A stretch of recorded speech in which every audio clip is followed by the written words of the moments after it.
Alhamdulillahirabbil alamin wa bihi nasta'inu ala umuri dunya waddin. Sayyidina wa maulana Muhammadin wa ala alihi washabbihi ajmain. Amma sebelumnya perkenalkan dulu saya Salma Nuraini dan pada hari ini berkesempatan untuk menjadi moderator pada kajian mutiara suci. Pertama-tama, marilah kita ucapkan terima kasih yang sebanyak-banyaknya untuk Nim Vivi karena telah berkenan untuk memberikan waktunya menjadi moderator pada siang hari ini. Dan tak lupa pula saya ucapkan terima kasih kepada teman-teman semua dan ibu-ibu dosen yang telah berkenan hadir pada acara Mutiara Solihah kali ini. Puji syukur kita panjatkan kehadirat Allah Subhanahu wa taala yang telah memberikan rahmat dan nikmat hidayah kepada kita semua sehingga dapat mengikuti kajian Mutiara Solihah pada hari ini. Dan pada kajian kali ini, insya Allah kita akan membahas mengenai tema Siapkan Bekal Parenting, Smart Parent for Smart Children. Selanjutnya, salawat serta salam marilah tetap kita curahkan kepada baginda Nabi besar Muhammad SAW yang telah membimbing kita dari zaman gelap menuju zaman terang benderang, yakni ad-dinul Islam. Nah, sebelumnya kita mulai kajian pada siang hari ini. Alangkah baiknya untuk kita mulai dengan bacaan suratul Fatihah. Al-Fatihah.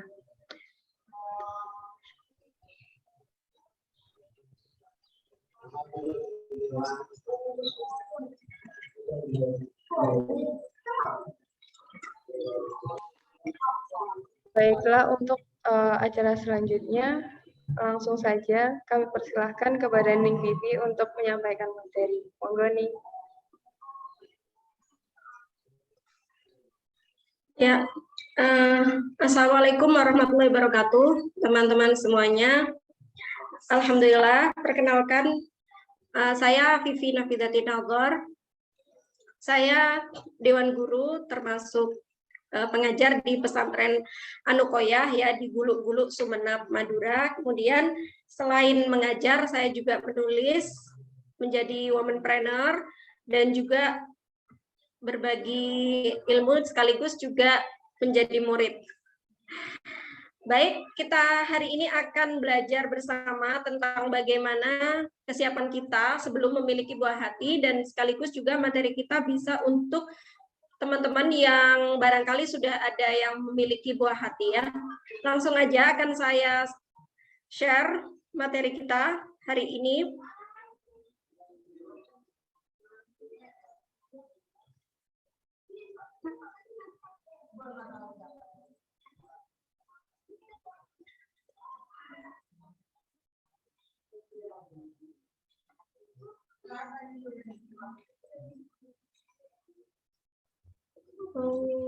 Bentar.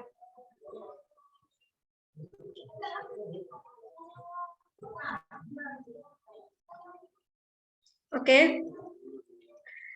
Jadi yang pertama harus kita pahami bahwasanya mendidik anak itu bukan setelah kita memiliki anak ya, tapi mendidik anak itu bahkan jauh sebelum kita memiliki buah hati. Karena apa? Karena kita sering dengar ya ada istilahnya buah tidak akan jatuh jauh dari pohonnya. Nah, begitu juga dengan kita sama buah hati kita. Makanya kita harus mendidik diri sehebat mungkin, sebaik mungkin, supaya kelak anak-anak kita juga menjadi orang yang baik. Nah, bagaimana kemudian caranya, apa saja ilmu yang harus kita miliki untuk mendidik anak, kita akan mempelajari hari ini. Yang pertama kita lihat di Al-Quran dan hadis berbicara tentang parenting. Ada yaitu yang artinya dan hendaklah takut kepada Allah orang-orang yang sekiranya mereka meninggalkan keturunan yang lemah. Nah, berarti kalau kita sering katanya, kalau kita sering dengar ada iklan ya, bahkan memang ada sih hadisnya yang mengatakan bahwasanya Rasul itu senang kalau umatnya semakin banyak. Nah, tapi Rasul juga pasti sedih kalau umatnya itu banyak tapi tidak berkualitas. Seperti itu. Nah, selaras dengan yang ada di dalam Al-Quran di sini, yang artinya kita tidak kita jangan sampai memiliki banyak anak atau memiliki anak, memiliki keturunan, tapi keturunan yang lemah dalam berbagai hal ya. Lemah itu baik dari segi karakter, dari segi keimanan terutama, dan juga dari segi pendidikannya. Kemudian yang kedua, wahai orang-orang yang beriman, peliharalah dirimu dan keluargamu dari api neraka. Nah, kemudian kita bertanya, bagaimana caranya supaya kita bisa menjaga keluarga kita dari api neraka? Tentu saja dengan memperkenalkan tauhid yang pertama kali, kemudian akhlak seperti yang ada di dalam Al-Qur'an di sana di surat Luqman ayat 13 sampai 19 ya. Di situ tahap-tahapannya sudah dirincikan dengan sangat baik. Kemudian ada sabda Rasul, tidak ada pemberian seorang ayah untuk anaknya yang lebih utama daripada pendidikan tata krama yang baik. Hadis ini diriwayatkan oleh Imam Tirmidzi dan Imam Al-Hakim. Nah, mohon maaf sebentar. Ini jenengan pada share screen apa mboten gitu? Oh, yang muncul. Oh ya Allah, maaf Mbak, kirain sudah muncul screen-nya. Gini. Sebentar. Ini sudah bisa? Belum, Neng. Masih belum bisa? Dereng. Oh, geng-geng Mbak, sebentar. Kirain tadi saya udah bisa. Kalau sekarang udah bisa? Ampun, Neng. Oke. Ya, maaf ya saya ulang. Jadi apa perlu diulang atau langsung lanjut aja? Langsung mau, Neng. Langsung mawon ya. Kemudian sebaik-baik kalian adalah yang baik sikapnya terhadap keluarga. Nah, untuk menjadi orang yang baik bagi keluarganya tentu saja kan ada ilmunya ya. Semua yang kita lakukan itu kan ada ilmunya, termasuk bagaimana caranya supaya kita itu bisa baik ke keluarga, ke suami kalau perempuan, ke istri kalau suami. Nah, kemudian ke anak-anak kita. Berikutnya ada hadis yang mengatakan, saya bertanya, wahai Rasulullah, apakah anak punya hak yang wajib dipenuhi? Iya, yang wajib dipenuhi yaitu mengajari, mendidik.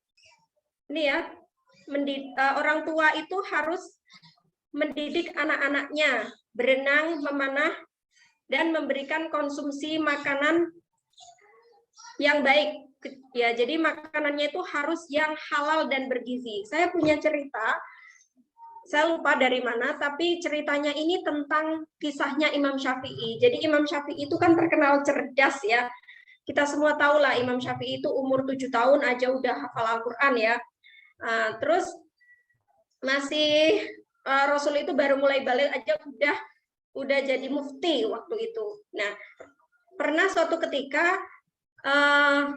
Imam Syafi'i itu menyetorkan hafalan hadisnya ke gurunya, kemudian gurunya bertanya, kenapa kamu kok hari ini cuma nyetor, anggaplah misalkan cuma nyetor 200 hadis, seperti itu. Kenapa kamu kok nyetornya hanya 200 hadis? Harusnya kamu itu hari ini mampu menyetorkan anggap 500 hadis, seperti itu.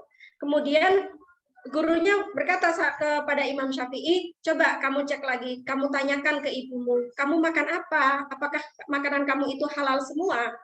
Kok hafalan kamu kurang keren? Seperti itu ya.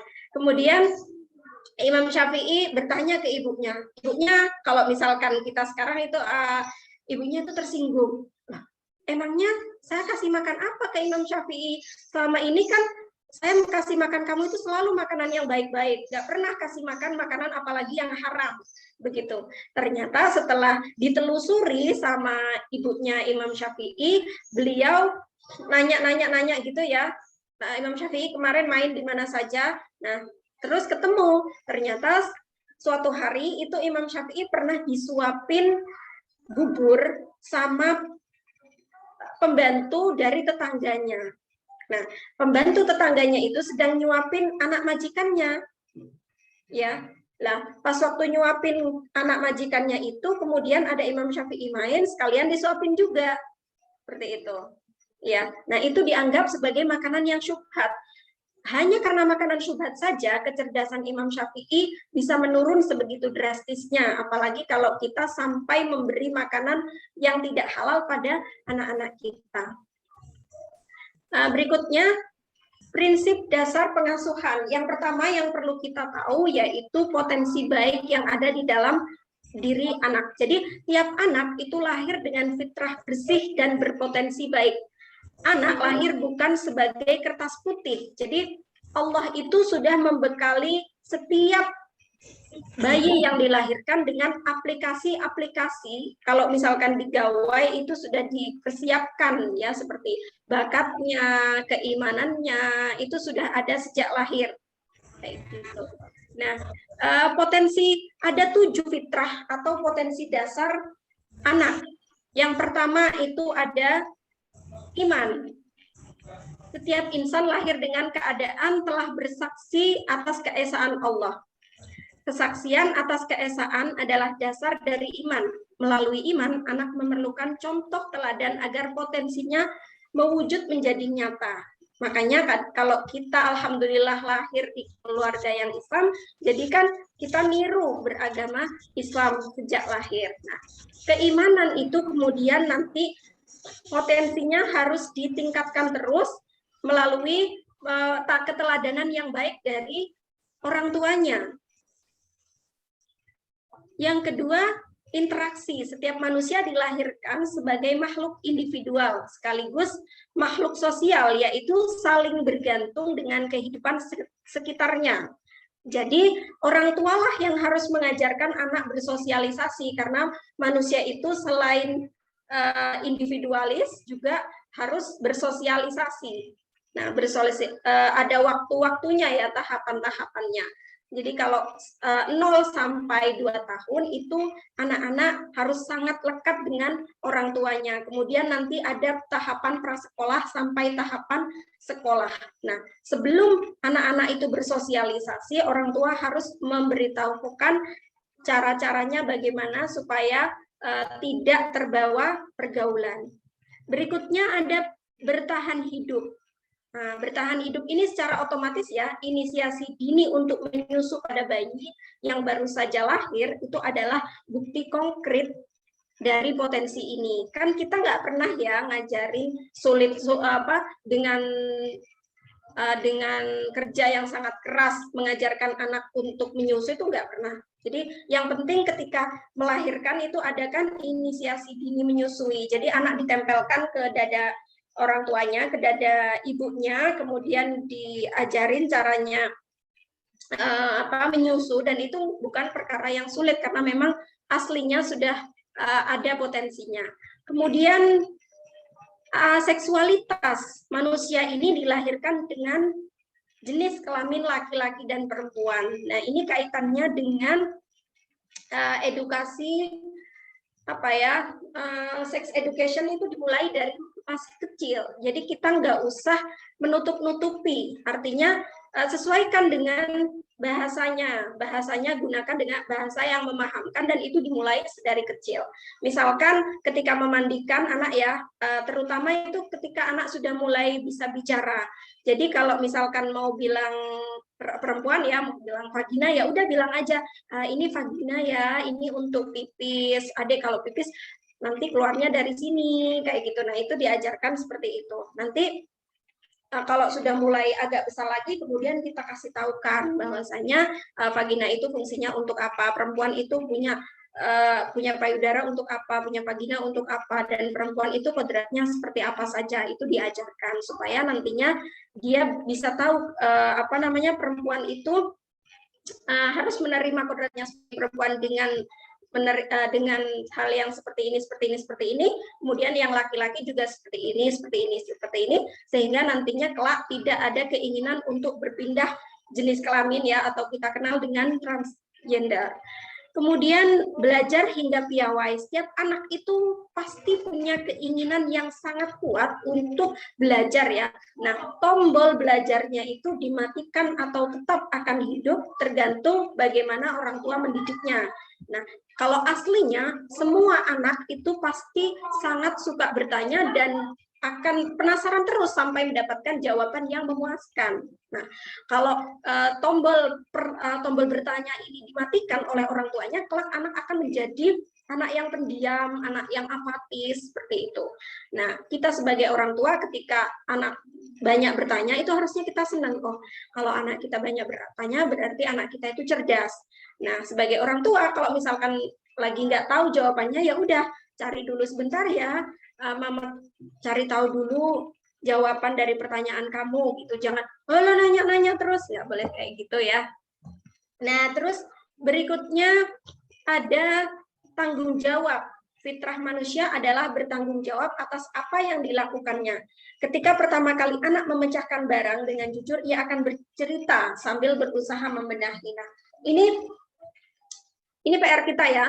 Jadi kalau anak melakukan kesalahan itu jangan dibela atau kita menyalahkan benda atau menyalahkan orang. Nanti kalau terbiasa mengkambing hitamkan sesuatu, jadinya ketika nanti anak sudah dewasa terbiasa kalau ada apa-apa serba cari kambing hitam gitu ya.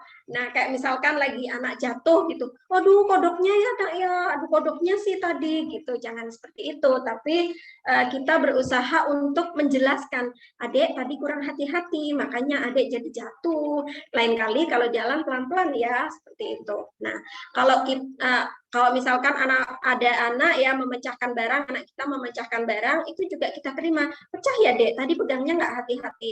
Kalau piringnya pecah, hati-hati jalannya ya, takut ada pecahan-pecahan yang nanti keinjak, seperti itu. Kalau kita langsung marah, jadinya nanti anak berkesimpulan, ya udah deh, aku nggak mau tanggung jawab, ya udah deh, aku nggak mau jujur, kalau jujur nanti nggak enak, dimarahin, seperti itu ya. Nah, berikutnya, fitrah kasih sayang. Manusia itu lahir dengan fitrah menyayangi dan suka disayangi. Ini juga kita harus memberikan kasih sayang sebanyak mungkin pada anak kita. Kita lihat ekspresinya anak kecil ya, meskipun belum menggunakan bahasa selain bahasa tubuh, tapi anak itu tahu kalau ada orang tua di sampingnya dia senang, terus kalau diajak senyum dia senang, seperti itu. Nah, ini dijaga terus sampai anak dewasa. Kita harus selalu menunjukkan sikap sayang kita kepada anak-anak kita. Berikutnya yang kedua, yaitu teladan mengingatkan dan memperbaiki. Memberi contoh nyata dari perilaku yang mencerminkan 7 potensi tadi dan perilaku-perilaku lain sesuai dengan yang dikehendaki Allah agar bisa ditiru oleh anak. Mengingatkan anak untuk tetap berpegang pada jalan yang dikehendaki Allah dengan cara mengenal, mencintai, dan mematuhi Allah. Memperbaiki artinya ketika anak melangkah di alur yang keliru, jangan segera anak dibimbing untuk kembali ke jalan yang lurus. Maksudnya itu seperti ini ya, kalau misalkan kita tahu ada anak kita yang salah, itu biarkan dulu, baru kemudian kita jelaskan. Jangan langsung disalahkan, seperti itu ya. Kalau ada anak melakukan kesalahan, kita dekatin dulu, soalnya kan emang nggak ada ya orang yang maunya disalah-salahkan meskipun salah, itu nggak ada orang yang mau disalahkan. Makanya bagaimana caranya kita berkomunikasi dengan anak supaya anak itu tahu kalau itu salah dan kita menasihati dengan cara yang tidak melukai.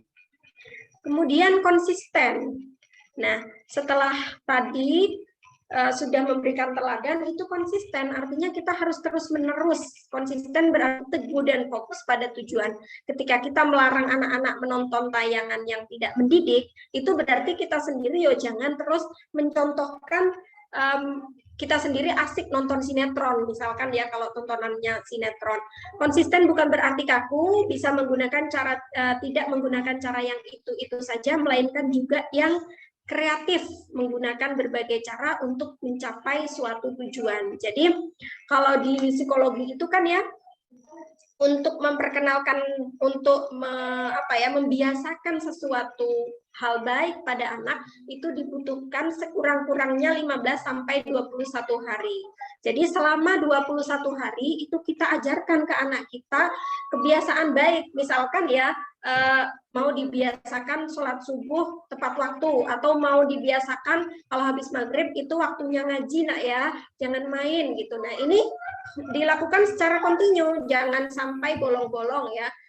hari ini kita getol memberitahu anak untuk membiasakan hal yang baru, kemudian besok-besoknya udah kendor, tidak seperti itu. Tapi kita harus konsisten. Ayo nak, kita ngaji. Misalkan ada temannya datang pada waktu dia waktunya ngaji, maghrib temannya datang, padahal maghrib itu waktunya anak ngaji. Nah, itu temannya dikasih tahu, nanti mainnya ya habis isya, kalau habis maghrib kakak udah waktunya ngaji, seperti itu.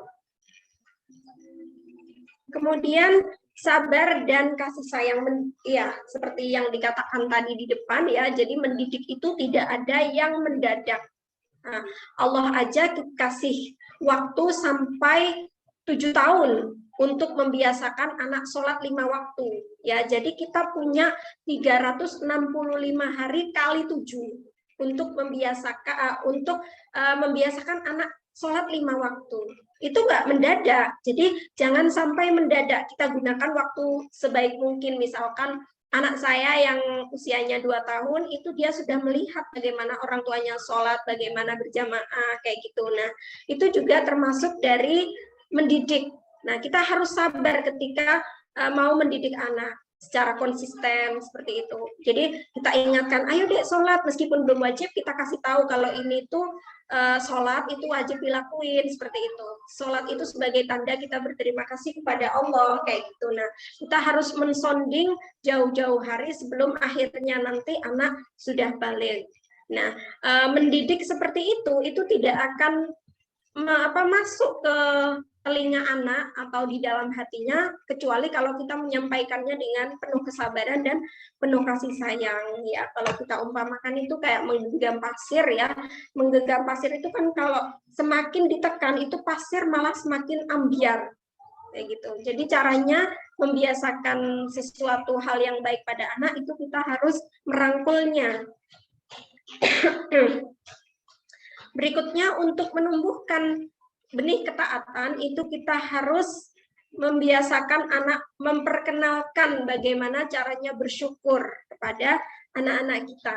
Nah, syukur adalah kunci dari kesehatan mental. Tanamkan pada anak iman dan kepekaan untuk selalu bersyukur. Ketika anak tumbuh dengan dibimbing untuk pandai bersyukur, maka jiwanya akan kuat, tidak menjadi lemah hanya karena ejekan teman dan tidak mudah mengeluh. Nah, ini bersyukur itu kalau kita masih, kalau anak kita masih kecil, itu kita ajakin syukur tahapan-tahapannya tuh seperti ini. Misalkan ya, kalau mau tidur itu kan kalau di psikologi itu ada namanya pillow talk ya. Sebelum tidur, sisihkan waktu 10 menit, kita bicara sama anak, seharian ini kamu ngapain aja gitu. Ya kita berusaha menanyai mereka supaya mereka itu mengenali perasaannya. Ini loh yang namanya sedih, ini yang namanya gembira atau senang, ini yang namanya lucu, kayak gitu, kayak akan lihat anak kucing main sama bayi kucing gitu ya, terus dia merasa senang, itu namanya, terus digelitikin itu geli, kayak gitu. Nah, itu kita kenalkan kepada anak rasa-rasa kegiatan-kegiatan yang sudah dijalani itu, yang senang kita ajak untuk mereka bersyukur, seperti itu. Nah, terus apalagi ya, untuk meningkatkan rasa syukur juga kita bisa ngajak anak untuk membaca buku. Kan biasanya ada tuh di buku ya, yang bercerita tentang orang-orang yang kebetulan tingkat ekonominya itu di bawah kita, itu ajak anak untuk berempati. Atau kita ajak jalan-jalan, ngelihatin anak jalanan yang kucel, itu kita sambil melihat seperti itu, sambil kita kasih tahu, enakan adek ya, kalau adek di rumah alhamdulillah bajunya bersih, bajunya nggak kotor, adek juga makan makanan yang enak dan bergizi, seperti itu. Kemudian meningkat berarti terus bertumbuh menjadi lebih baik, bertumbuh bukan untuk mengalahkan orang lain, melainkan kemampuan dan kemauan untuk berbuat baik. Iya, kalau kita pernah mendengar ya, kemampuan yang meningkat jika tidak diiringi dengan akhlak itu akan jadi monster. Sepinter apapun orang, kalau orangnya itu nggak berakhlak, akhirnya pintarannya itu akan jadi madorot bagi dirinya dan semesta. Makanya dengan meningkatnya kemampuan anak-anak kita, itu kita harus membarenginya dengan kemampuan dia berakhlakul karimah. Berikutnya bermanfaat. Ini adalah posisi tertinggi dari hasil pendidikan yang berfokus pada penjagaan potensi baik. Kita tahu ya, khairun nasi anfa'uhum linnasi. Jadi bagaimana supaya kelak anak kita itu bermanfaat, itu inti dari ketaatan. Jadi kan taat itu taat kepada Allah, ya. Jadi hablum minallah dan juga ada hablum minannas. Kita baik pada Allah, kita baik juga pada sesama. Kemudian perkataan adalah doa dan perilaku yang menguatkannya. Mana yang kita pilih? Kalau kita menghadapi anak itu kan ya, kita menunggu datangnya si sabar, baru kemudian tidak marah-marah atau membiasakan berbicara lembut dan perlahan agar doa kita untuk menjadi sabar pantas dikabulkan. Jadi itu gini maksudnya.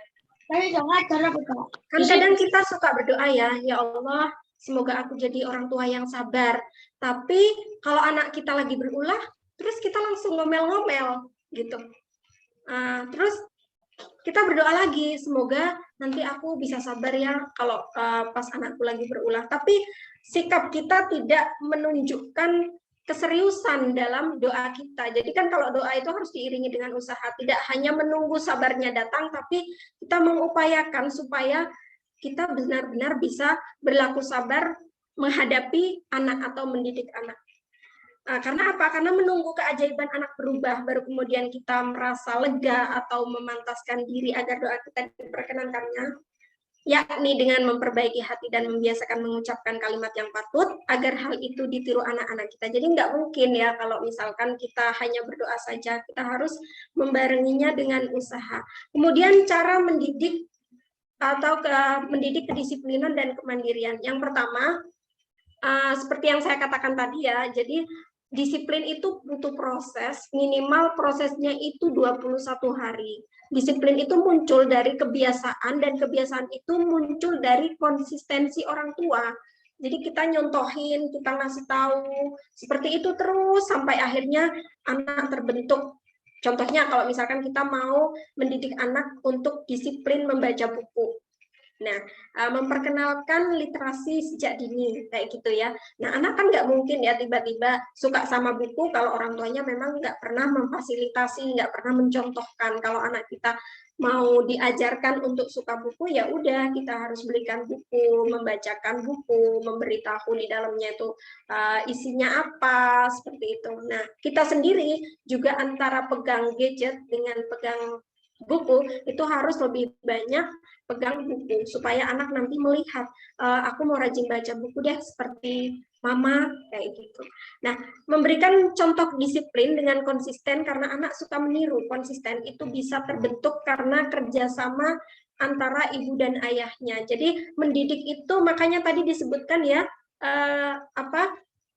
parent itu kan kedua orang tua, nggak cuman ibu saja ya. Ini harus imbang, harus kerjasama. Jangan orang tuanya yang ibu pengennya anaknya anti gadget, tapi yang bapaknya kalau dititipin, misalkan ibunya lagi masak, terus anaknya biar praktis deh kasih aja HP biar anteng gitu. Itu nggak boleh seperti itu ya. Jadi harus kompak. Yang satu ingin mendidik anaknya suka buku, berarti yang satunya juga harus berusaha sama-sama mendidik anak untuk menyukai baca. Berikutnya, mendisiplinkan anak dari gadget, yaitu dengan cara manajemen waktu yang konsisten setiap hari. Kita kan udah dunianya seperti ini ya, sudah dunia digital gitu. Kita nggak mungkin hidup tanpa HP. Anggaplah teknologi yang paling sering kita pakai itu kan HP. Kita nggak mungkin sama sekali steril nggak pegang HP, itu tidak mungkin. Makanya bukan berarti anak itu haram menggunakan, tidak, tapi perlu pendampingan. Ya dikasih batasan, misalkan adik boleh ya pakai HP 1 hari 25 menit aja, kalau adik udah belajar, udah ngaji, udah sholat, seperti itu. Nah, terus selain dikasih HP, itu juga orang tua harus mendampingi apa sih yang ditonton sama adik. Nah, kita ajakin berdiskusi dari apa yang sudah ditontonnya dari gadget. Kemudian karena habit akan terbentuk dan disimpan di fungsi otak, kalau itu dilakukan terus-menerus setiap hari minimal Iya, 15 atau 21 hari seperti yang sudah saya jelaskan tadi ya. Nah, ini tantangannya. Menurut Evni Indriani, seorang psikolog, itu bilang kalau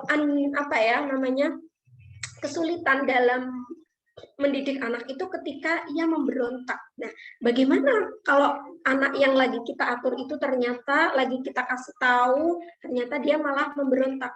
Nah, ini buatlah anak nyaman, baru berikan aturan. Apapun yang terjadi ketika anak memberontak, biarkan saja dulu. Jadi kalau misalkan, kalau saya sendiri ya, pengalaman saya sendiri ketika mendidik anak saya itu, saya sudah kasih waktu untuk habis isya itu waktunya belajar, terus tiba-tiba dia itu melawan, ya tidak melawan dengan anarkis gitu, tidak ya, tapi misalkan pura-pura ngantuk atau kayak kelihatan mukanya capek kayak gitu, itu ya itu kan salah satu bentuk dari pemberontakan gitu ya. Itu harus dikasih pemahaman dulu supaya nantinya itu nasihat yang akan kita berikan itu bisa diterima. Jadi temenin dulu, tadi habis main apa aja dek seharian gitu, tanyain barangkali dia tadi kecapean seharian di sekolah, ada yang bikin kesal, itu ditanyakan dulu, baru kemudian kita kembali lagi pada mendisiplinkan dia gitu. Nah, pada akhirnya nanti ketika anak sudah berhasil disiplin, itu dia akan seperti sudah kayak robot gitu loh, yang udah tahu waktunya. Oh, kalau maghrib itu waktunya ngaji, oh kalau isya itu waktunya aku baca pelajaran untuk besok, kayak gitu tuh dia akan otomatis melakukannya tanpa kita minta.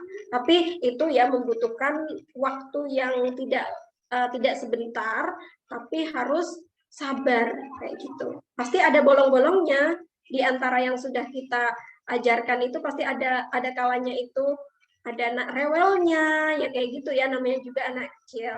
Berikutnya, untuk mendisiplinkan itu juga kita bisa mengalihkan. Misalkan anak lagi suka main gadget, ya, terus nggak mau tuh gadgetnya diambil, ntar dulu ini belum selesai videonya gitu. Kalau anak saya suka kayak gitu. Nah, kita alihkan ke kegiatan-kegiatan lain, misalkan ambil berasnya diwarnain yang kira-kira asik gitu ya. Jadi bisa mengalihkan perhatiannya dari handphone, cari something more fun gitu. Kalau zaman dulu ada mainan tradisional. Nah, ini masalahnya ya. Kalau sekarang itu kan kayak mainan-mainan tradisional itu hampir-hampir punah karena dikalahkan oleh mainan-mainan yang sifatnya dari teknologi gitu.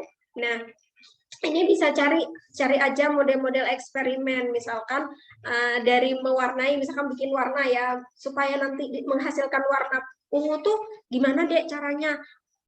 Oke, ayo kita coba, kita ambil warna biru tua, kemudian dicampur sama merah, nanti kalau dicampur gitu ya, akan menghasilkan warna ungu, seperti itu. Nah, kalau warna oranye sama hijau, warna hijau sama kuning nanti akan keluar warna oranye, seperti itu ya. Jadi kita bikin yang seru gitu.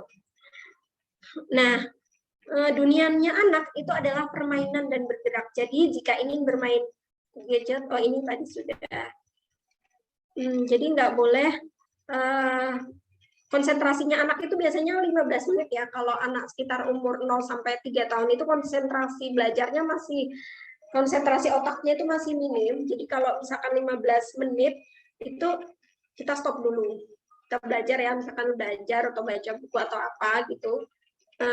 Terus kita berhenti dulu, main, baru kemudian mulai lagi, belajar lagi di 15 menit berikutnya. Anak-anak akan bahagia ketika bersama dengan orang tua bahagia. Ini penting banget ya. Jadi kalau misalkan, kan teman-teman saya itu kalau kita lagi sharing-sharing soal parenting, itu biasanya mereka banyak yang curhat bagaimana caranya mengelola emosi gitu ya. Karena emosi kita sebagai orang tua kelak ya, kalau kalian belum punya anak, itu kelak itu kita harus memahami diri kita sendiri, bagaimana caranya kita ini bahagia supaya nanti anak-anak terdidik dengan baik. Kalau kita sendiri udah jenuh, lagi stres, itu nanti anak ngelakuin apa sedikit berulah, sedikit udah langsung keluar gitu bentakan otomatis ya. Makanya kalau lagi udah kerasa kayak udah jenuh, udah capek, ya udah biarkan dulu. Jadi memang kita harus paham bahwa menjadi ibu sempurna itu di dunia ini nggak ada, menjadi orang tua yang sempurna ya itu nggak ada, tapi banyak cara untuk menjadi orang tua yang baik dengan cara-cara yang baik. Kalau sempurna nggak mungkin, makanya kalau kerasa lagi nggak enak ya udah kita tarik dulu, kita mundur dulu, me time dulu gitu ya istilahnya, baru kemudian kita hadapi lagi anak-anak kita. Nah, untuk menegur anak, itu yang pertama, tipsnya menegur anak itu tidak perlu berteriak. Yang kedua, jangan bebankan kesalahan anak pada benda atau hal lain. Artinya, kayak yang tadi saya bilang ya, kalau misalkan ada anak melakukan kesalahan, itu jangan kita belain dengan mengalihkannya pada benda atau pada sesuatu yang lain. Kayak kalau kejeduk pintu gitu, terus pintunya yang nakal, terus nanti pintunya dipukul, aduh pintunya nakal ya nak cetok gitu, terus nanti anaknya dibela, itu tidak seperti itu ya. Kalau memang dia yang salah ya udah kita katakan aja kalau dia yang salah, lain kali hati-hati ya dek gitu.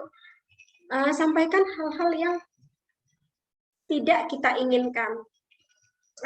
Kita beri pemahaman pada anak, ini hal-hal yang kamu boleh lakuin dan ini hal-hal yang tidak boleh kita lakuin. Itu harus disepakati secara jelas. Pertama kita sepakati dulu, kalau kita sebagai istri ya kita sepakati dulu dengan suami ya, gimana nantinya supaya kalau nanti kita itu nggak kompak, jadi anak akan cari perlindungan gitu.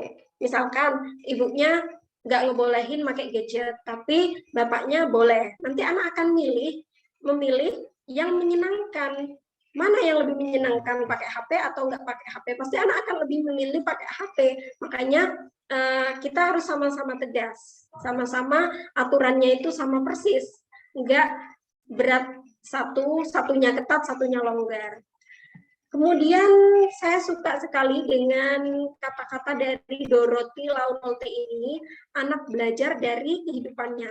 Nah, ini kalau diamati ini maknanya dalam banget ya, soalnya untuk membesarkan anak tanpa celaan, itu kan berarti harus penuh kesabaran dan kesadaran ya. Selain sabar juga harus sadar.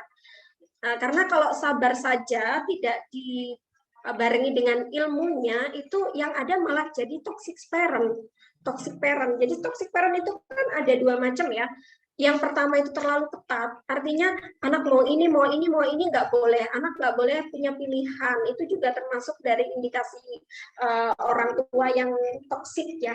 Tapi di sisi lain orang tua yang terlalu longgar, apapun yang dilakuin oleh anaknya itu boleh, itu juga termasuk toxic parent. Ini nggak boleh ya.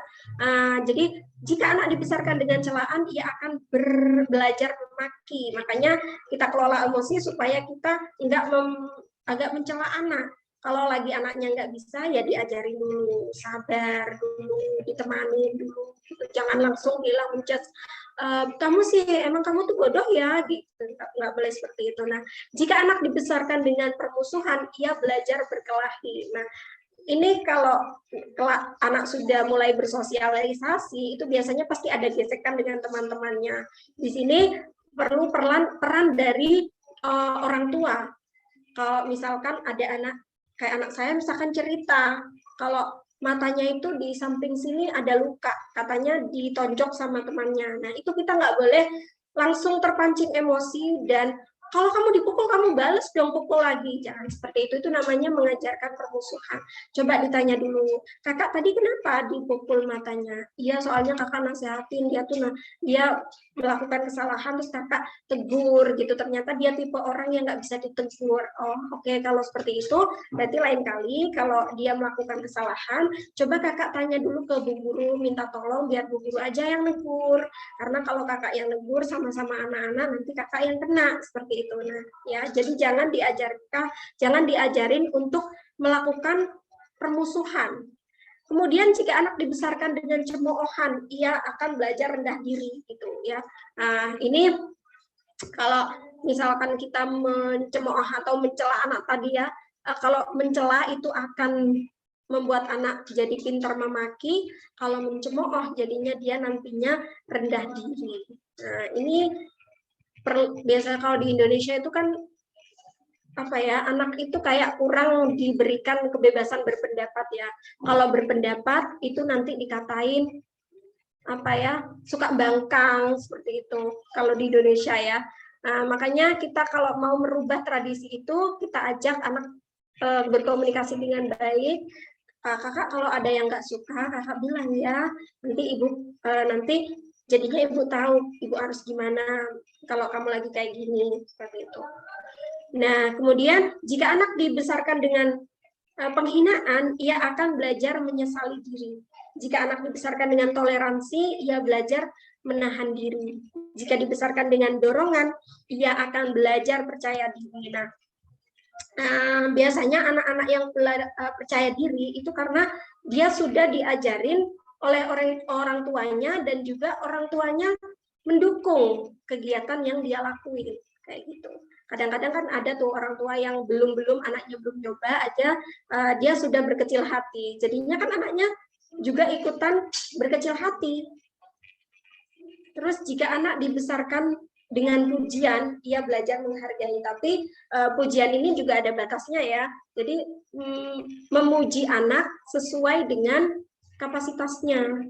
Yang dia lakuin apa, ya kita puji seperti itu. Jangan terlalu berlebihan.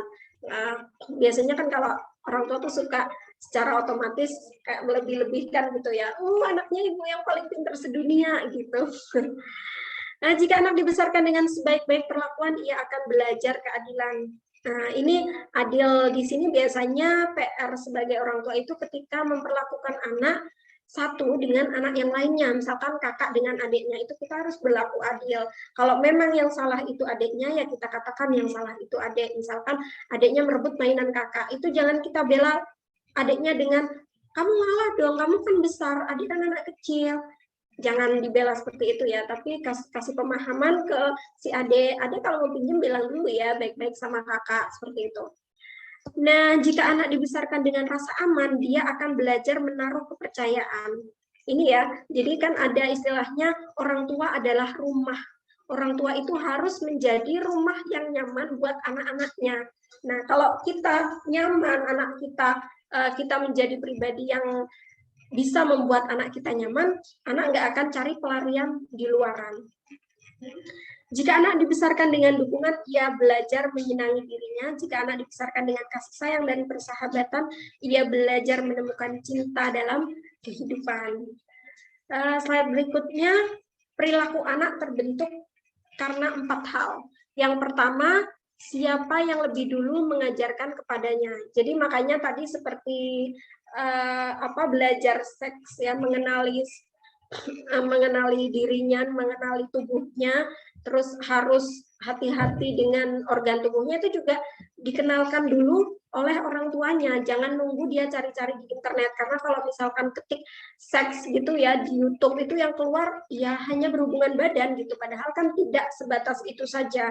Tapi yang harus kita kasih tahukan ke anak itu fungsi-fungsi tubuhnya dan tubuh-tubuh bagian mana saja yang nggak boleh dipegang. Misalkan kalau perempuan itu di dadanya, di bibirnya, di pantatnya, kayak gitu itu. Dan mana yang boleh dipegang, misalkan pegang tangan. Kalau cuma pegang tangan itu nggak apa-apa deh, kayak gitu. Nah, nanti kalau sudah anak tahu batasan-batasan seperti itu, ketika dia diperlakukan atau disentuh di area-area yang tidak boleh disentuh oleh orang lain, bisa dia meminta pertolongan. Yang kedua, siapa yang lebih dia percaya. Nah, makanya untuk percaya itu kan butuh kenyamanan ya. Jadi kalau kita mau anak kita percaya sama kita ya harus bisa menemani dia, kayak gitu. Supaya dia nantinya percaya. Kalau dia lagi curhat, lagi jujur, kita langsung ngomel-ngomel, langsung nyalakan, kan dia jadi nggak nyaman dan dia nggak percaya lagi sama kita.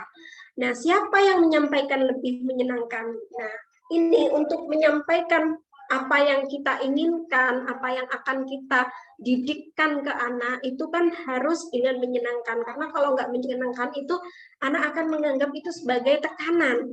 Karena nggak ada kesadaran, kayak gitu ya. Jadi bagaimana PR-nya itu supaya kita sebagai orang tua bisa menjadi teman. Orang tua sekaligus juga teman bagi anak-anak kita. Siapa yang lebih sering menemaninya? Ini ya, ini dilematis banget buat orang-orang yang sibuk atau ibu-ibu pekerja atau bapak-bapak yang banyak kerjaannya di luar, ini menjadi tantangan tersendiri. Ya, di sisi lain kalau nggak kerja nggak dapat uangnya, tapi di sisi lain kalau nggak menyisihkan waktu untuk bermain, untuk bercanda tawa bersama anak, itu nanti kita juga akan tersisih. Ya, kita jadi nggak diinginkan, nggak dirindukan sama anak-anak kita. Ini hal-hal yang perlu dipahami, ini sering banget terjadi.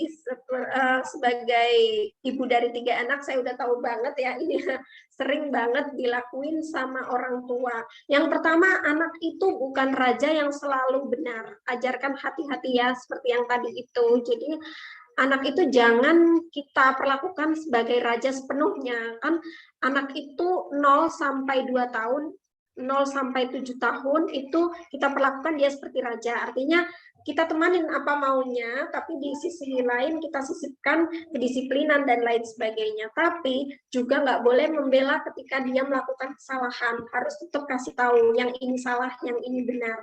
Kemudian tidak bohong kontinu. Kalau mau pergi ya, misalkan saya mau pergi mengajar gitu ya, itu jangan bohong, jangan bilang sebentar ya mau ambil sendok di dapur gitu, jangan seperti itu, tapi bilang aja, kakak, ibu mau ngajar dulu, nanti misalkan ngajarnya jam 7 ya, jam 9 nanti ibu datang, kayak gitu. Jadi kalau kita belajar untuk bohong, nanti anak juga akan belajar kebohongan. Kayak misalkan ada telepon, ada tamu yang tidak diinginkan, nak bilang ya ibu nggak ada gitu. Padahal kan jelas anak tahu kalau ibu ada di rumah, tapi anak disuruh untuk mengatakan pada tamu kalau kalau ibu nggak ada. Itu kan berarti anak belajar kebohongan. Nah, tidak serba mengancam agar anak tidak belajar bahwa orang tuanya itu pelin-pelan dan mengajarkan ketakutan. Jadi kalau mendidik itu jangan pakai ancaman ya. Jadi mau makan nggak? Nanti kalau nggak makan, handphonenya ibu banting kayak gitu. Nah itu jangan seperti itu. Padahal nantinya handphonenya nggak betulan dibanting kan. Tidak menggunakan ancaman-ancaman seperti itu, tapi kita kasih tahu karena makan itu biar kita bertenaga. Kalau bertenaga nanti jadinya kalau mau jalan-jalan kemana kita bisa, kalau mau ibadah kita kuat seperti itu. Kemudian tidak melarang tanpa alasan agar tidak penasaran dan balik melawan jika terlanjur lalu kini anak berubah. Nah ini kalau mau melarang itu jangan hanya melarang saja, tapi harus dijelaskan karena kan ya anak itu kan sifat penasarannya masih sangat tinggi. Jadi kalau misalkan mereka tanya itu kita kasih tahu, adik nggak boleh main pisau karena belum waktunya. Kalau main pisau nggak hati-hati bisa kena tangannya kayak gitu. Jadi dikasih melarang itu harus sepaket dengan alasannya. Kemudian saat semua anak bertengkar, puji saat akur. Jadi kalau melakukan kesalahan kita tegur, tapi kalau anak melakukan hal yang baik tidak kita apresiasi, itu salah ya. Jadi harus sama-sama. Kalau misalkan anaknya lagi akur, kita bilang, alhamdulillah ibu senang lihat kakak sama adik akur seperti ini. Selalu akur ya dek ya. Kalau mau pinjam mainannya bilang, jadinya nanti enggak nangis kakaknya atau enggak nangis, adiknya enggak bikin pertengkaran seperti itu. Jadi kalau kalau kita melarang sesuatu terus anak melakukan hal yang baik, kita harus memberi apresiasi. Tidak memarahi dengan merendahkan diri. Jangan menampakkan figur kita yang menakutkan agar anak patuh. Caranya didekati, diajak bicara, tatap matanya, buat aturan waktu untuk dipatuhi. Jika tiba waktunya, ambil dan katakan bahwa terpaksa mengambil sesuai konsekuensi. Jadi gini ya, misalkan saya sebagai ibu ya, itu adik jangan main HP lama-lama, nanti dimarahin loh sama bapak, gitu. Atau ingat kan bapak tuh serem kalau marah. Nah jangan kayak gitu, kita kasih tahu aja, didekatin, diajak bicara.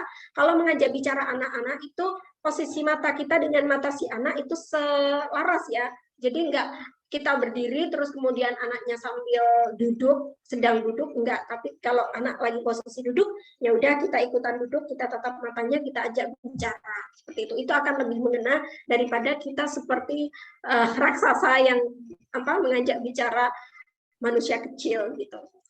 Kemudian kompak mendidik anak agar menurut anak tidak ada ortu yang jahat dan tidak ada ortu yang baik. Maksudnya nggak mana yang baik, nggak mana yang jahat ya, karena anak akan memilih yang menyenangkan seperti yang saya katakan tadi di awal. Kalau kita kompak mendidik anak, kita harus kompak, karena kalau nggak kompak nanti anak akan menganggap bapak tuh jahat ya, ini nggak boleh kayak gitu. Jadi nanti akan beranggapan seperti itu kalau yang satu terlalu ketat, yang satunya terlalu lembek.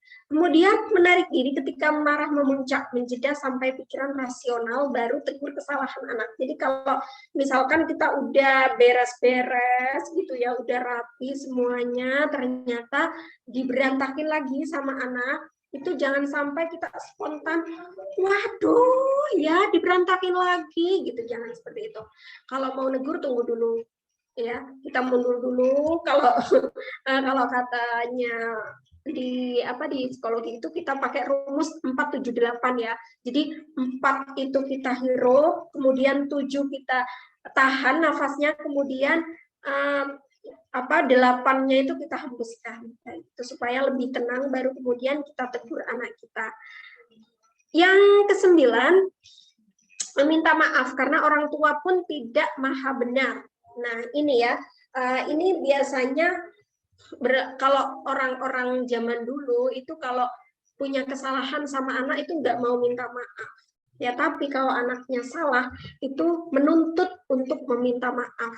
Nah, untuk mengajarkan anak bisa meminta maaf, itu kita sendiri juga harus sering-sering meminta maaf. Misalkan, ya namanya orang tua sempurna itu kan nggak mungkin ya. Kadang-kala kita juga marah-marah, kadang-kadang kita nyalahin, padahal kita nggak tahu sebabnya apa tadi tengkarnya kakak dan adik, terus tiba-tiba kita marahin aja kakaknya. Ternyata setelah konfirmasi, yang salah adiknya. Nah, kita sebagai orang tua nggak usah segan untuk minta maaf ya. Minta maaf kalau bisa itu sebelum tidur, itu kita masalah dengan anak udah clear semua. Jadi nanti nggak ada kayak ganjalan-ganjalan emosi yang terbawa tidur oleh anak kita. Berikutnya, hindari memaklumi tindakan keliru anak agar tidak berdampak hingga dewasa. Semakin dini, semakin mudah membentuk karakternya. Jadi kalau anak melakukan kesalahan itu jangan memakluminya, apalagi memakluminya itu di dekat anak kita. Misalkan ya, ada anak kita mukul anak tetangga, misalkan, terus kita bilang, misalkan Rani, anak kita namanya Rani, misalkan Rani memukul Danu, terus kita bilang sama Danu, maaf ya, soalnya Rani itu anak kecil, ya pantas aja dia suka mukul, nanti kalau gede juga nggak bakalan suka pukul. Jangan seperti itu. Jadi kalau memang anak keliru, ya udah kita tegur saja, kita kasih tahu kalau itu salah. Jangan membela kesalahan anak, jangan memakluminya gitu. Kayak misalkan kakak sama adiknya yang salah, terus kita maklumin gitu. Memakluminya itu di depannya si adik. Jadi nanti dia kayak merasa dibenarkan. Berikutnya, memilih kata yang jelas dan spesifik.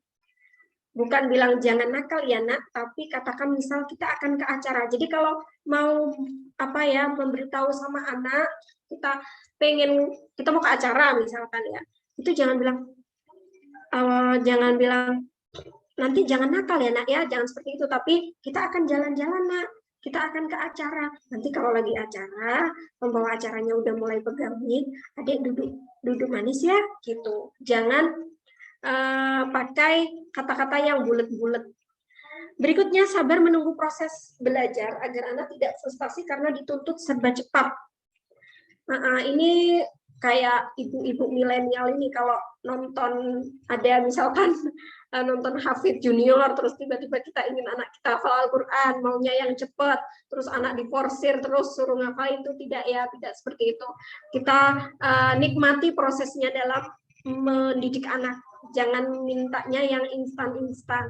Kemudian menjadi pendengar baik bagi anak-anak, tidak terburu-buru menyela dengan nasihat. Jadi kalau anak lagi curhat, misalkan dia tengkar sama temannya, itu dengarkan dulu, baru kemudian setelah kita mendengarkan, baru kita kasih nasihat. Jangan langsung menasehati, nanti jadi anak nggak jadi mengungkapkan apa isi hatinya. Kemudian kita akan jadi gagal menjadi orang tua yang nyaman untuk anak mencurahkan isi hatinya.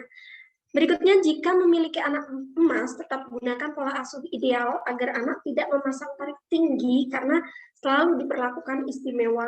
Ya, ini buat anak yang sudah orang tua yang sudah lama mendapatkan anak, itu kan pasti anaknya akan jadi kayak anak emas gitu kan. Nah, itu nggak boleh yang terlalu kelihatan sayang, mempermudah segala aktivitasnya. Karena apa? Karena kalau kita mempermudah, kalau kita serba mempermudah apa-apa yang dilakukan oleh anak, itu sama saja kita akan mempersulit masa depannya.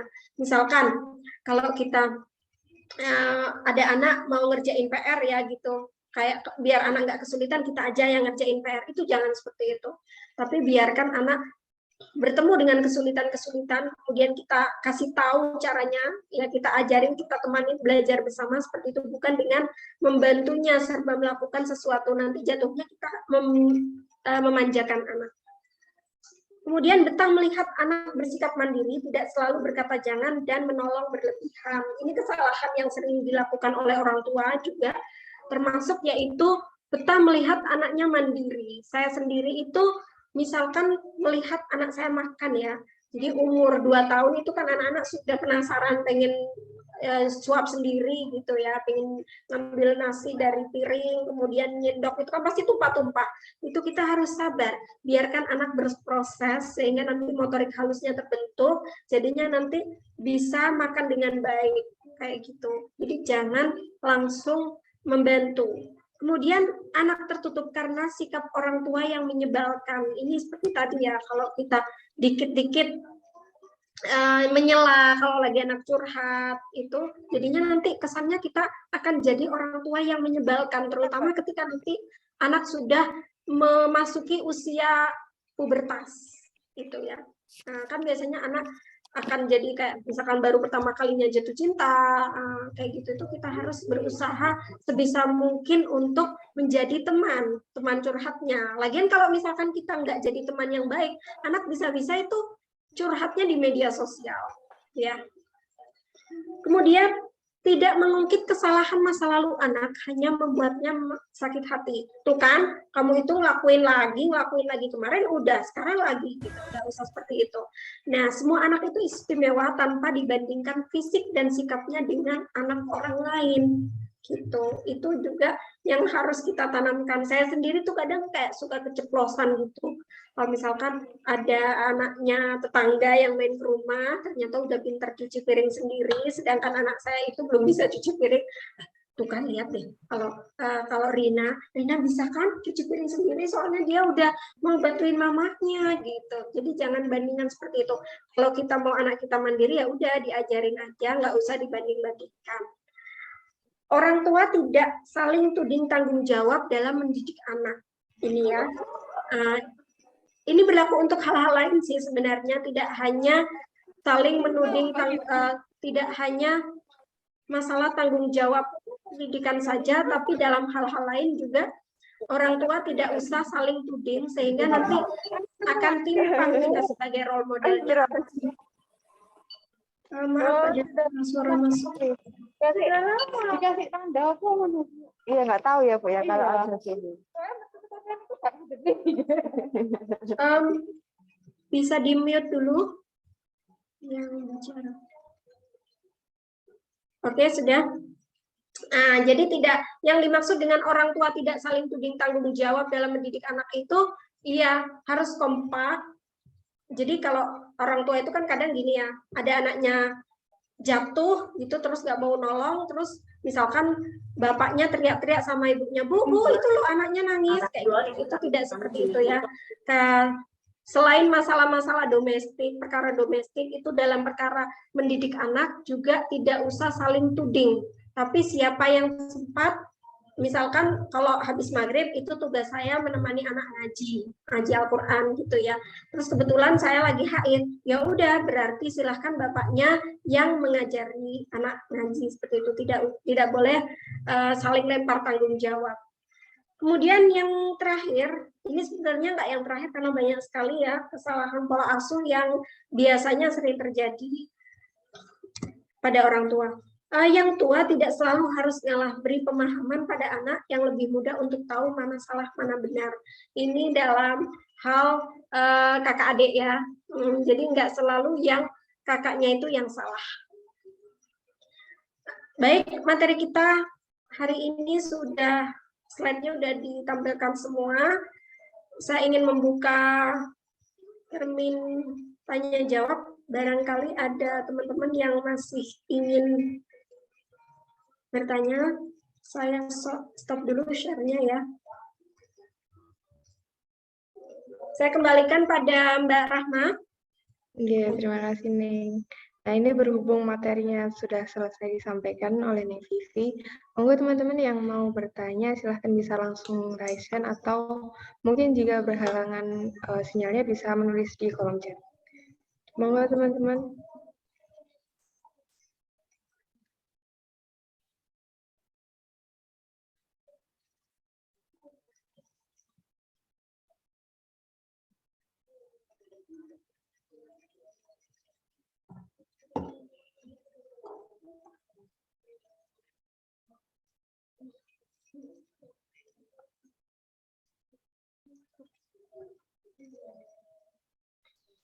Silahkan bagi teman-teman yang ingin bertanya dapat dipersilahkan.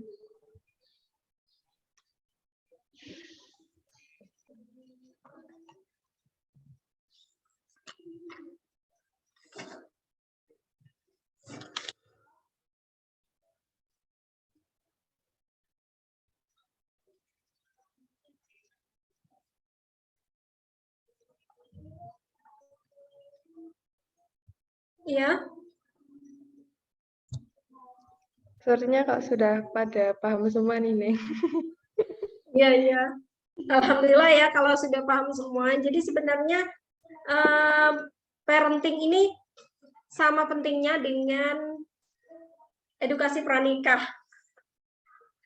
Iya, karena kan mendidik anak itu nggak bisa yang mendadak, ya seperti yang dikatakan tadi, nggak bisa tiba-tiba kita tahu ya, kadang-kadang ilmunya itu udah ada, tapi kalau sudah menghadapi anak itu kayak yang ambiar semua gitu.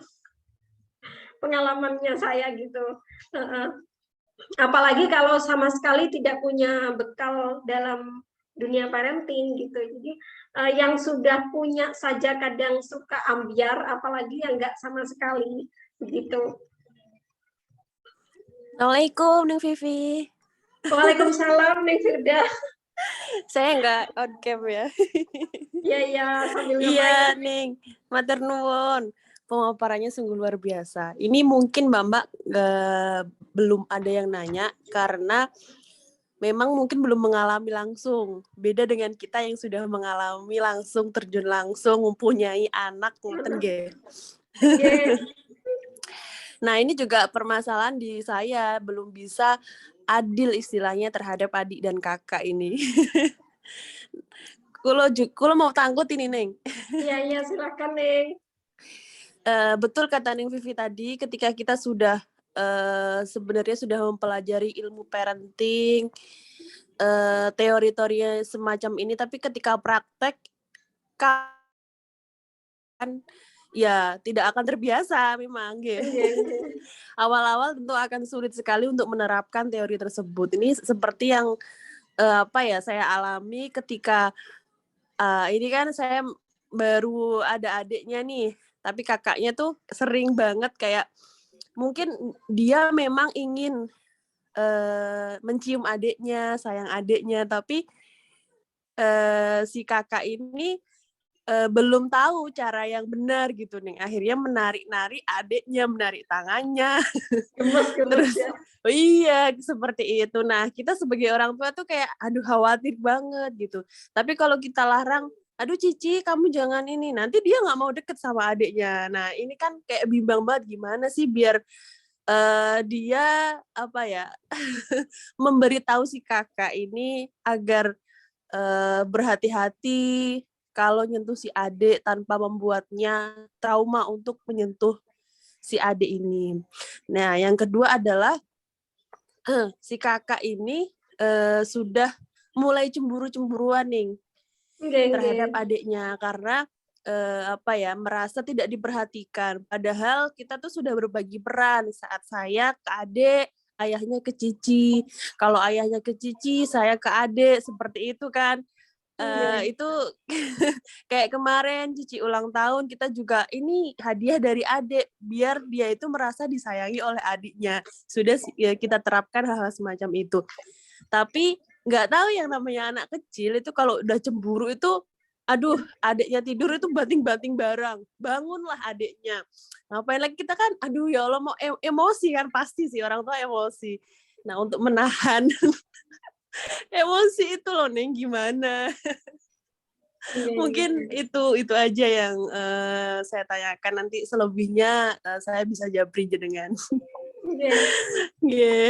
Terima kasih, Neng. Sami-sami. Oke, yang pertama sibling rivalry ya, jadi kayak semacam ada persaingan antara kakak adik untuk mendapatkan kasih sayang yang banyak dari orang tuanya, seperti itu ya. Itu bondingnya bisa dilakukan bahkan sejak masih di dalam perut. Mungkin jenengan juga sudah melakukan itu, kayak sayang perutnya adik gitu. Jadi sebelum anak kita lahir, anak yang kedua artinya yang masih ada di dalam kandungan itu, kita sudah membuat bondingnya gitu. Jadi misalkan, ayo kita beli bajunya adik, cici mau yang warna apa buat adik nanti? Mau yang warna pink apa yang warna biru? Seperti itu. Untuk perlakuan adil itu juga kayak memperlakukan adil itu juga nggak yang sama persis. Ternyata pemicu sibling rivalry ini bukan barang yang sama, tapi barang yang misalkan ya Cici sama kakaknya Cici, namanya Kak siapa ya? Zian. Kak Zian. Misalkan Cici sama Kak Zian. Kak Cici sama Kak Zian sama Mama sama-sama dibelikan sandal. Itu bukan adil, tapi itu belum mencapai keadilan. Jadi kalau misalkan mau memberikan kerelaan dan membentuk bonding yang kuat, itu harusnya Mama Firdia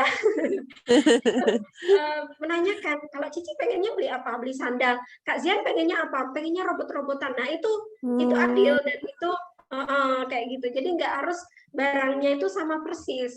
Jadi gitu. Sesuai apa yang mereka mau ya nih?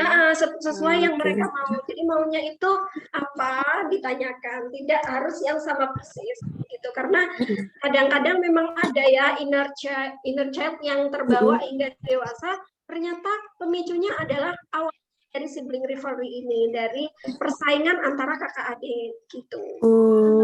Ya itu yang mungkin saya alami dulu. Ya, kalau yang sekarang mungkin kita bisa memberikan pemahaman sama Cici. Cici boleh nanti gendong adik ayah nanti kalau sudah. Dia kemarin sudah bawa ini, Neng, gendongannya tuh dipakai terus Umi, Cici gendong adik, bilang gitu. Hah? Saya yang kaget dong, nih, ya Allah, ini adiknya. Uminya aja bawa si adik kan lumayan udah berat ya, 6 kilo tuh 2 bulan. Nah, si Cici mau gendong adik, udah bawa selendang dia, ya Allah. Iya, kadang-kadang nggak bisa mencurahkan kasih sayangnya ke adik dalam bentuk yang tidak semestinya, karena emang lupa. Iya. Karena kayak gitu, Neng, waktu anak kedua ya, itu saya tinggal sebentar, cuman tinggal ke kamar mandi, ternyata udah digendong, padahal masih lebay banget kan, masih baru beberapa hari gitu. Pas saya keluar dari jendela langsung dilempar ke kasur gitu. Iya gitu. Jadi meskipun sudah disonding sedemikian rupa, pada prakteknya ya nanti ada aja ya kecolongannya gitu. Oh iya pasti. Kalau yang iri-iri itu ya diberi pemahaman dan ditanyain inginnya itu apa gitu. Kalau Cici pengennya gimana? Kalau Cici pengennya kakak gimana? Atau ibu gimana gitu. Jadi Kak berusaha mengenali perasaannya. Ini sedih, ini kecewa, kayak gitu. Ini senang, kayak gitu. Ya. Iya. Oke, Neng, siap. Insya Allah dipraktekin. Udah tahu teorinya. Karena kalau bondingnya itu benar-benar udah kuat, malahan nanti itu mereka akan saling menjaga gitu, Neng. Mereka dengan sendirinya itu akan melindungi, kakak melindungi adik dan sebaliknya. Itu pernah ya, waktu Asma itu, anak saya yang pertama namanya Asma ya, terus yang kedua kan namanya Icah. Icahnya kebetulan tuh udah dijemput sama Mbak, terus dia belum nyamperin ke kelasnya, ternyata icahnya nggak ada tuh dia nangis gitu karena dikira adiknya hilang gitu. Kalau udah saking akrabnya ya pentingnya adik sama kakak. Iya, seperti Cici sama Zian juga seperti itu nih. Kemarin waktu ditinggal pulang juga Cici nangis, Mas Zian mana? Mas Zian. Setiap video call pastinya dicari Mas Zian. Iya kayak gitu nih. Iya, terima kasih nih. Sami-sami. Ya, tadi pertanyaan dari Ning Vida memberi wawasan bagi kami yang belum menikah atau belum punya anak juga. Terima kasih untuk pertanyaannya Ning Vida dan terima kasih untuk jawabannya Ning Vivi. Mungkin Sama-sama. yang lain dapat bertanya juga. Iya, ini kan penting banget ya Mbak, teman-teman yang belum menikah ini tuh sebenarnya bekal ilmu untuk nanti nggak menuju sih, saat menikah. Parenting ini biar nggak kaget lah. Paling nggak kita udah tahu kan, oh seperti ini. Nanti tinggal mempraktekkan ya, tinggal mempraktekkan. Tapi jangan berhenti sampai di situ. Ketika menikah ya harus tetap mengupgrade ilmunya gitu. Paling nggak biar nggak kaget-kaget banget lah, karena dunia sebelum pernikahan dan di dalam pernikahan itu sangat berbeda sekali. Menjadi ibu sama belum menjadi ibu itu tentu sangat berbeda. Sehingga ilmu-ilmu seperti ini membuat kita untuk pelan-pelan bisa beradaptasi biar nggak kaget-kaget banget gitu kan Ning ya? Sebenarnya sih bukan nggak harus konotasinya itu nggak harus yang anak kandung ya, bisa juga Iya betul, anak didik, anak angkat atau anak kita secara ideologi gitu ya. Karena sebetulnya kan anak itu kan sama seperti orang dewasa, mereka ingin diperlakukan sama persis gitu ya. Nah kan kadang anak kecil ada tuh yang nggak suka, aku bukan anak kecil lagi gitu. iya betul. Sebetulnya yang harus setelah punya anak kayak gitu. Bisa untuk teman-teman yang ngajar itu ya, itu juga sebetulnya kalau akar-akar masalah yang ditimbulkan orang-orang yang udah dewasa itu kadang-kadang bawaan dari ketika dia kecil.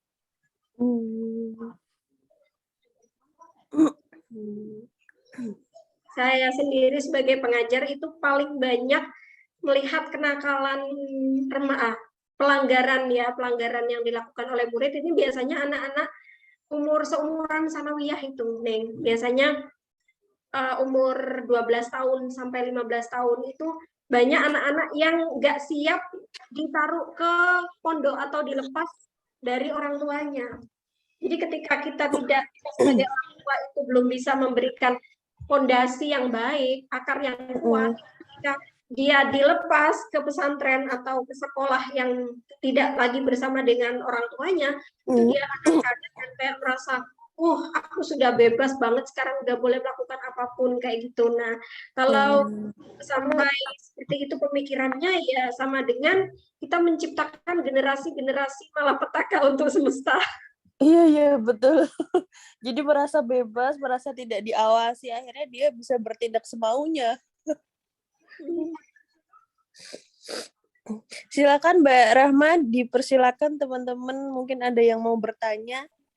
Ya, mungkin teman-teman yang lain mungkin ingin bertanya, monggo dipersilakan mumpung ada Ning Vivi, ini aja juga Ning Firda yang mungkin dapat menjawab pertanyaan dari teman-teman semuanya. Monggo teman-teman. Tanyanya ke Ning Vivi aja, jangan ke saya. Mungkin jenengan sakit nambahin Ning Firda. Saya peserta di sini. Oke, monggo teman-teman. Assalamualaikum, apakah suara saya terdengar? Ya terdengar ya. Ngapunten nih, mau izin bertanya. Apa ya? Mungkin saya agak sedikit menyinggung permasalahan tentang para ibu yang sudah mempunyai anak kemudian bercerai, itu terjadi terhadap keluarga saya. Menurut jenengan ini bagaimana ya, kita ini kan misal kita ini anak kandung dari si ibu gitu, ketika kita bercerai kemudian kan otomatis ya kan kita kan apa ya akan mendapat perhatian lebih dari ibu karena ya mungkin ayah kita itu mungkin udah jarang bersama kita dan lain-lain gitu ya. Terus kemudian ibu kita menikah lagi, terus ternyata ketika menikah lagi dari ayah sambung ini udah punya anak. Gimana nih untuk apa ya meminimalisir adanya rasa benci ataupun rasa nggak suka dan lain-lain, karena kan kadang memang nggak itu ya nggak sedikit gitu anak kandung ini bisa menerima anak sambung gitu dari pernikahan yang baru gitu. Itu gimana ya nih pencerahannya? Terima kasih. Mohon maaf. Ya, bisa dibantu Mbak Rahma pertanyaannya tadi. Sedengar saya nih, ini bagaimana cara mengantisipasi agar tidak ada rasa canggung, rasa iri kepada anak sambung gitu nih, saudara dari yang berbeda ibu atau yang berbeda ayah begitu nih. Ya, untuk tambahannya jika ada yang terlewat bisa diketik di kolom chat ya Mbak Nuria, karena tadi agak putus-putus suaranya. Iya. Jadi kalau masalah iri nggak iri itu kan urusan kita gitu ya. Jadi kalau kita bisa menerima keadaan kita, itu kita nggak akan mudah iri. Jadi kalau kita sendiri itu sudah terpenuhi, artinya ya udah kita sadari ya kalau orang tua sambung itu kan pasti ada sebagian, tapi nggak seluruhnya ya, yang memperlakukan kita sebagai anak sambung dengan ke anak kandungnya itu berbeda. Memang itu manusiawi banget ya, manusiawi banget. Meskipun seharusnya tidak seperti itu, tapi akan secara manusiawi lah orang itu akan lebih sayang pada anak yang dilahirkannya dengan anaknya, anggaplah anaknya anak bawaan pasangannya gitu. Ya biasanya akan seperti itu. Tapi untuk mengantisipasi hal yang seperti itu, ya berarti kita harus banyak-banyak bersyukur dengan apa yang sudah jadi milik kita gitu Mbak. Soalnya kalau kita menuntut dan itu nggak mungkin, jatuhnya nanti kita akan terluka gitu.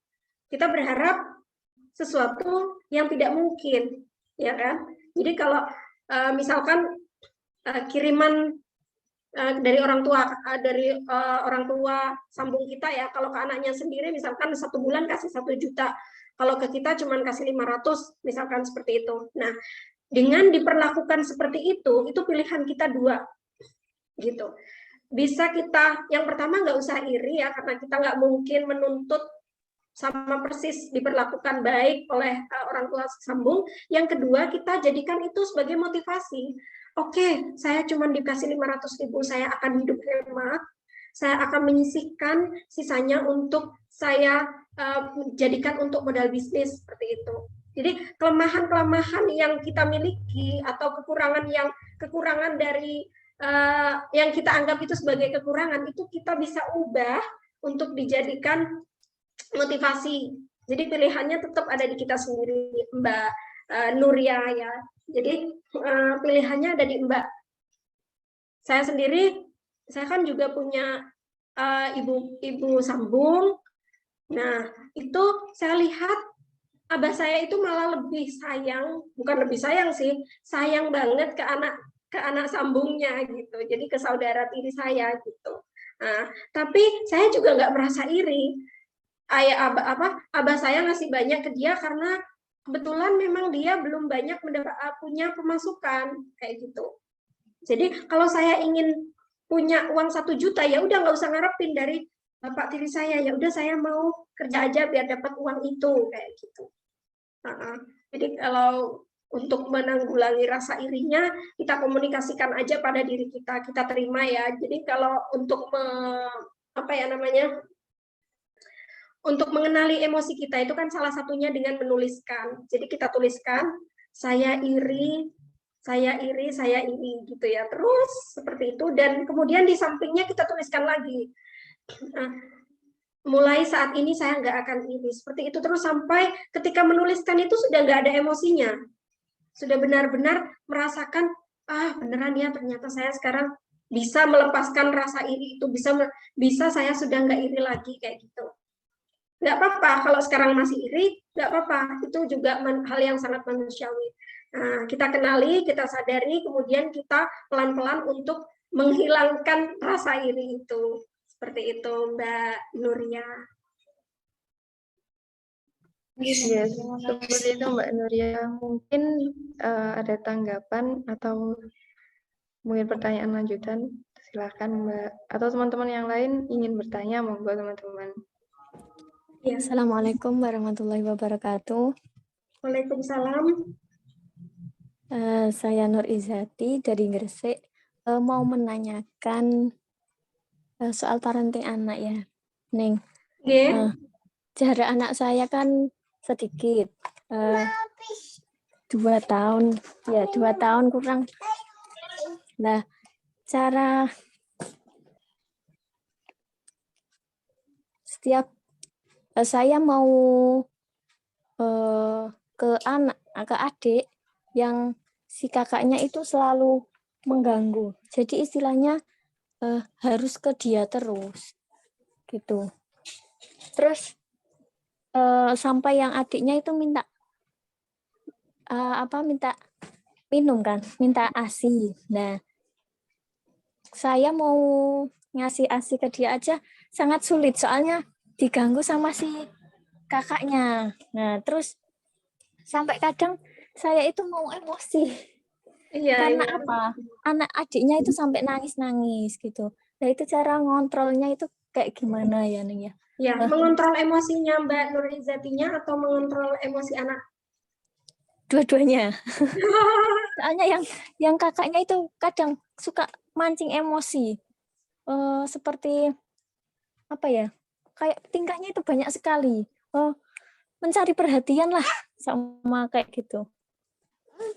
Terima kasih, Neng. Ya, sama-sama. Jadi Mbak Nur Izati, kalau di dunia parenting itu kalau umur 0 sampai 7 tahun itu anak harus diperlakukan artinya seperti raja, tapi seperti raja yang pada kode batasan-batasan tertentu.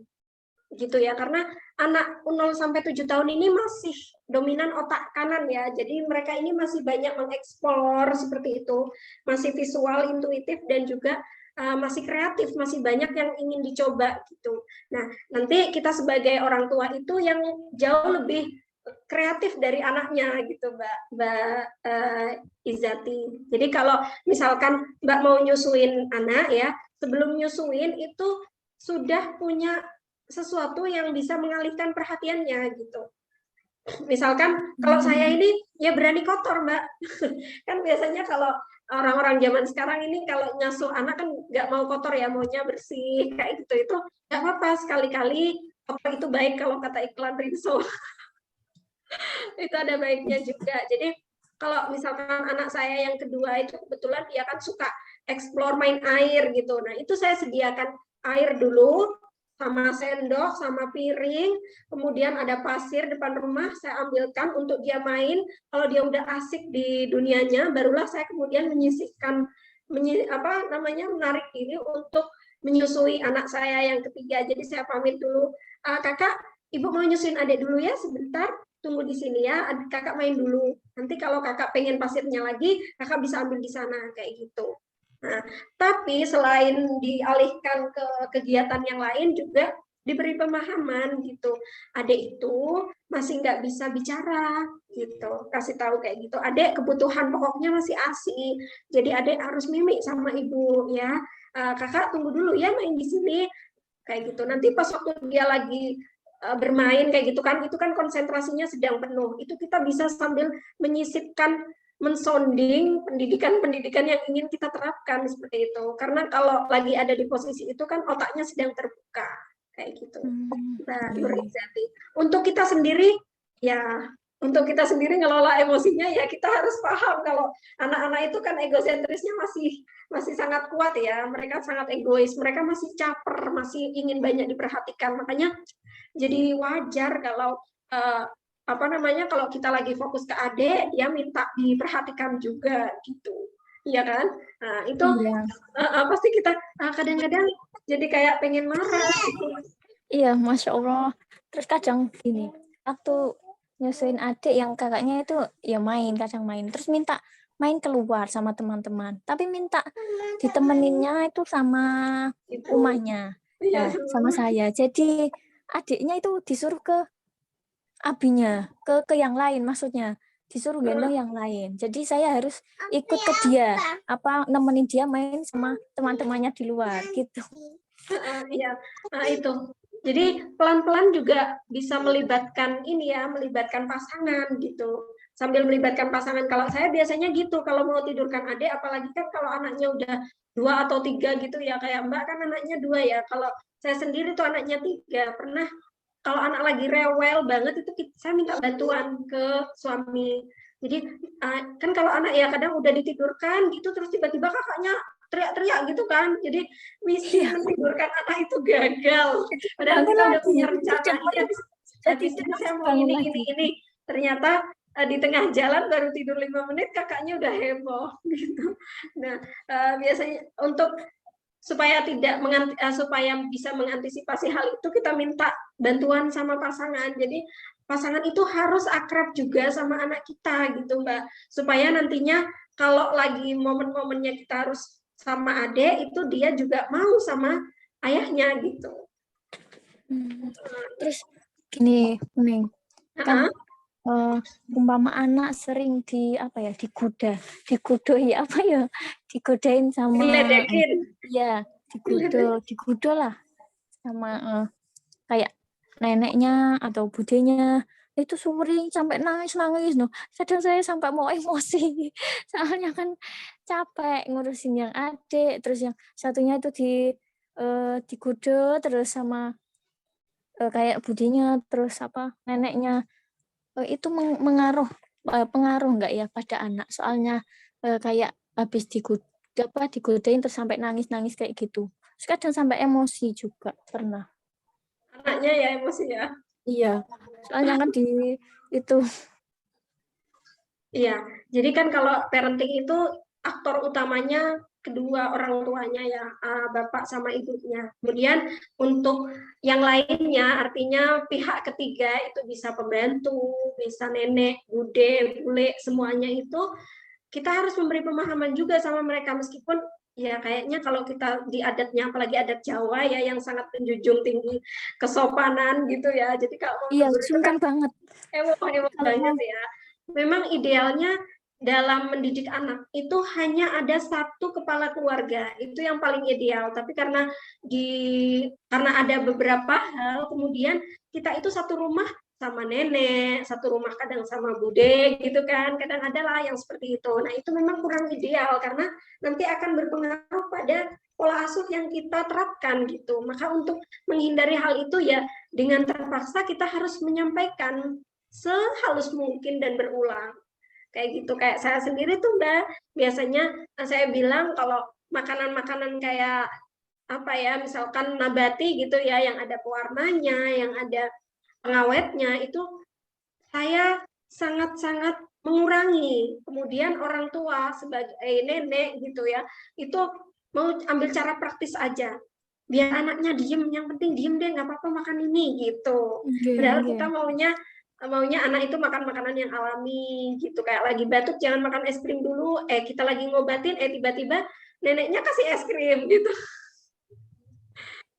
Ya itu nanti akan berpengaruh ke anak, nanti dia akan cari perlindungan ya kan ya Mbak ya. Jadi kalau kitanya ngelarang makan es krim pada waktu sedang batuk, terus nanti dia akan diam-diam cari nenek biar bisa makan es krim sama nenek kayak gitu. Iya, saya seperti kayak ada yang melindungi. Seperti contoh kayak mau mandi kan kadang gini, nah ayo mandi nak, terus disamber sama kayak budinya, enggak mau. Jadi dia langsung ikut ke enggak mau. Jadi saya yang bingung, Neng mau bujuk gimana lagi gitu.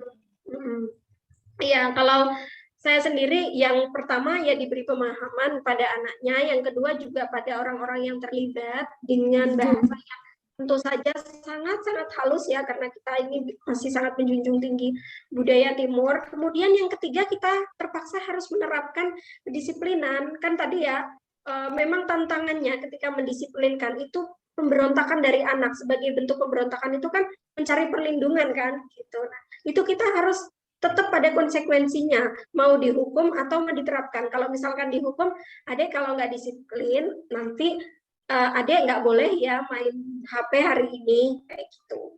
Nah, itu harus diterapkan betul. Jadi, apa ya namanya, mendisiplinkan itu hukuman, yang penting membuat dia jera, mengurangi kesenangannya. Misalkan tadinya senang sama HP, kita kurangi, nggak boleh main HP. Bukan secara fisik ya kalau hukuman itu. Nah, kemudian yang kedua, kita terapkan sesuai dengan apa namanya konsekuensi yang sudah kita jadikan sebagai prinsip. Jadi kalau sore jam 5 itu paling lambatnya mandi, ya nggak apa-apa anak dipaksa untuk mandi karena itu udah waktunya dia mandi gitu. Jadi nanti dia akan tahu kalau jam 4 itu mandi, jam 5 paling lambatnya jamnya mandi sore kayak gitu. Biasanya kalau nangis, anak kecil tuh nangis nggak bakalan betah sampai lebih dari 1/4 jam. Paling-paling itu 5 menit, 10 menit udah capek. Udah sesekali, udah lapar ya. Nah, kita sebagai orang tua jangan kalah. Jangan jadikan nangis itu sebagai senjata. Kadang-kadang kan anak ya nangis gitu terus ya dia nggak apa-apa, tapi kali ini aja ya, besok nggak boleh. Jangan seperti itu. Kalau kayak gitu nanti anak akan pakai senjata nangis untuk semua permasalahan dalam hidupnya gitu. Oh, nggih. Nggih matur suwun.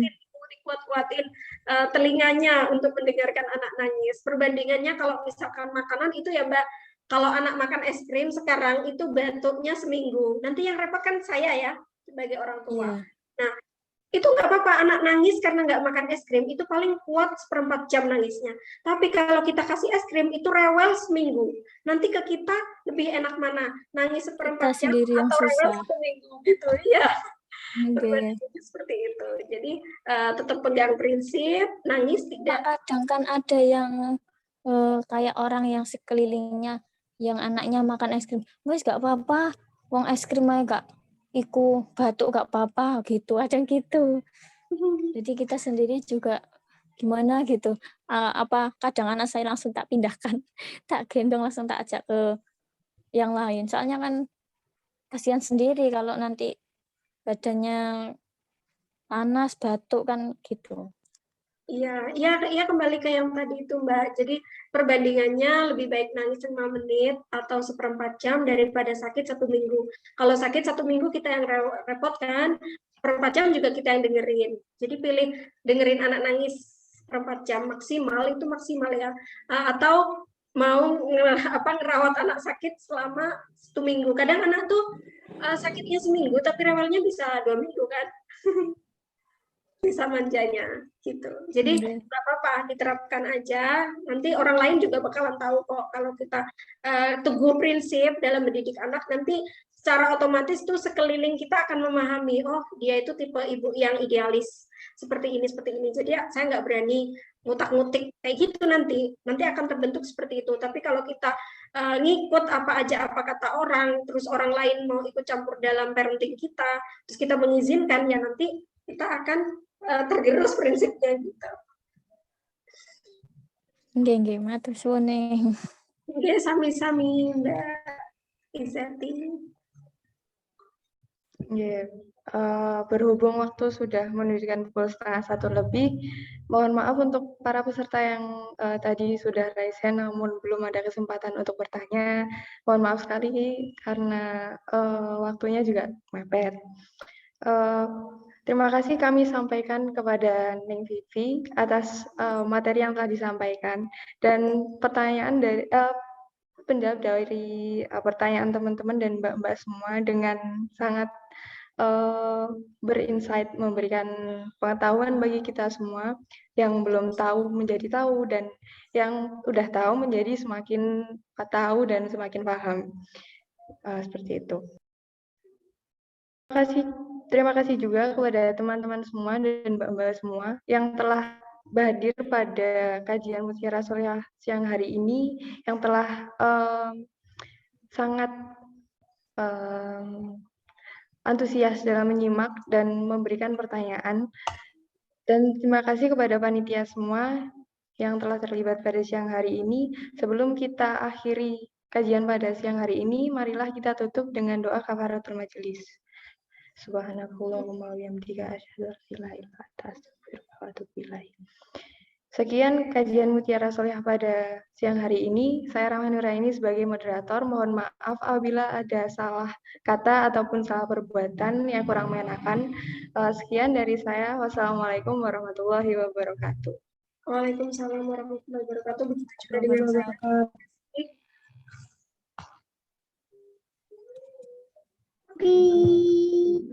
Amat capek, amat siapa yang capek?